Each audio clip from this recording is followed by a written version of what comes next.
Për gjithë opinionin i cili është i çuditur, i habitur dhe deri diku edhe i skandalizuar nga sjellja e ministrit të ri për pushtet të lokal në Maqedoninë e Veriut, i cili është serb dhe quhet Ivan Stoiljković, mbetet të shpjegojmë shkaqet se nga gjithë ky frustrim që ka ndaj shqiptarëve, ndaj përfaqësuesve politik të tyre, sidomos të atyre në opozit, dhe shpesh të shpjegojmë edhe maqedonizmën e tij të rrejshme të cilën e manifeston duke u fshehur mas serbizmit dhe përkatësisë serbe në Maqedoni. E gjithë kjo ka arsye dhe argumente të ndryshme. Më i argumentuari prej tyre është se në Maqedoni përkatësinë serbe e kanë evidentuar shqiptarët pas luftës së tyre të UÇK-s në Maqedoni, pas ndryshimeve të kushtetutës në 2002 dhe se kjo është në fakt një e arritur e marrëveshjes së Ohrit. Ashtu,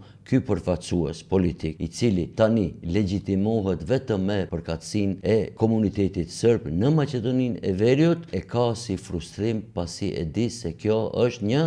fryt i një përpjekje shqiptare